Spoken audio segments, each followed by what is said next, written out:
Welcome to This Explainer. Today we're taking a deep sensory dive into a really ancient Catholic ritual. You've probably seen it, but maybe you've never fully understood what's actually going on. We're going to unpack the hidden meaning of incense at Mass. This isn't just tradition for tradition's sake, right? It's a deeply symbolic practice connecting our physical world to the spiritual one. So let's break down exactly what the Church teaches, why it happens, who is involved, and what it all truly signifies. Now, it's a moment that absolutely captures your attention. As the liturgy progresses, out comes the swinging thurible. And suddenly, the priest himself is just enveloped in fragrant smoke. It naturally begs the question, why is the priest being incensed? Is it because he's uniquely holy? Is this ancient ritual meant to somehow worship him? Well, hold on to that thought for just a second. I really want you to picture the exact moment this happens. It's right before the Eucharistic prayer reaches its absolute most sacred point. The smoke rises, the bells might soon ring, the congregation gets incredibly quiet and attentive. It's this very deliberate, powerful pause in the action. The Church is basically using something completely visible, something you can actually see and smell, to express a completely invisible spiritual reality.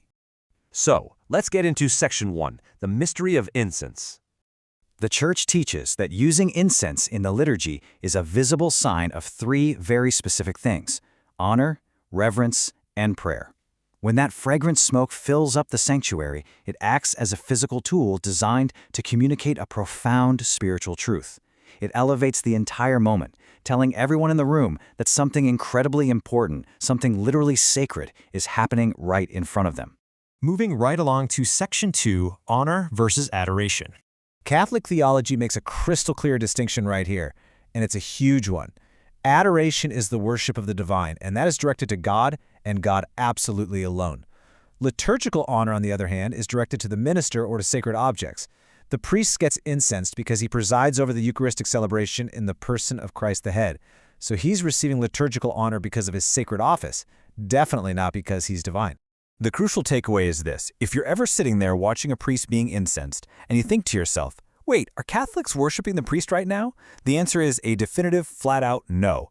Because of that fundamental difference between adoration and honor, the incense is in no way saying the priest is God. Instead, it's this incredibly beautiful visual way of saying his sacred ministry and this specific celebration are being treated with the utmost reverence. Which brings us to Section 3, more than just the priest. Because, as it turns out, it's not just the priest. During the preparation of the gifts, the general instruction of the Roman Missal actually outlines a very specific chronological order for all of this. First, the offerings of bread and wine are incensed. Second, the altar itself. Third, the cross. Fourth, as we just talked about, the priest. And then finally, step number 5, the people are incensed too. This just goes to show how incense is woven into the entire liturgical action surrounding the Eucharistic sacrifice. Let's actually pause on that 5th step for a second, because it's a detail a lot of people tend to miss. Why in the world are the people incensed? Well, because the congregation is not merely an audience just sitting back and watching a priest perform a ritual on a stage. No way. Through baptism, the faithful are actual members of Christ's body. You are actively participating in the Church's worship. The priest isn't the only person standing before God in that room. This brilliantly illustrates just how beautifully inclusive this ancient ritual truly is. Think about it. The priest is incensed because he presides in the person of Christ. The altar and the offerings receive it as signs of honor within the sacred celebration, and the people receive it because they actively participate in the Church's liturgy. The entire worshiping assembly is involved here. That smoke literally binds everyone together, serving as a reminder that the whole Church is praying as one single body. Now for Section 4, smoke, timing, and prayer. First off, the timing of all this is deeply, deeply significant. This all happens right before the consecration. The gifts have been brought up, the altar is prepared, and the priest is about to enter much more deeply into the Eucharistic prayer. This is the Church deliberately moving toward the absolute central moment of the celebration. The incense serves as a massive visual solemnity. It's basically a wake-up call to your senses saying, hey, we are not at an ordinary meal here. We are at the sacred celebration of the Eucharist. And then, of course, there is the smoke itself. There's just something incredibly beautiful and mysterious about watching incense rise, isn't there? You can see it, but you can't quite hold it. It just slowly drifts upward, filling the sanctuary. And this is exactly why, both historically and biblically, it has always been linked to prayer. As Psalm 141 beautifully states, "Let my prayer be incense before you. My uplifted hands aren't evening offering." That powerful imagery continues right into the New Testament, too. The book of Revelation, chapter 8, verse 4, gives us this deeply evocative image. The smoke of the incense went up before God along with the prayers of the holy ones.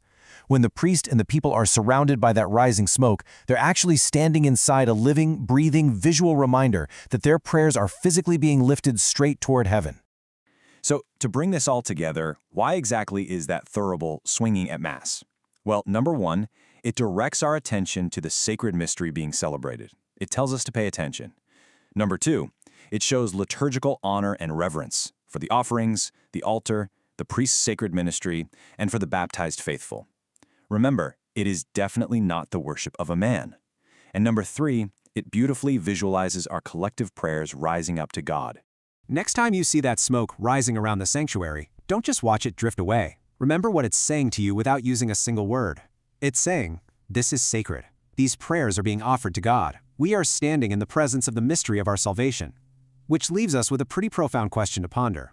The next time that fragrant smoke fills the air, will you merely be a spectator, or will you let your own prayers rise right along with it?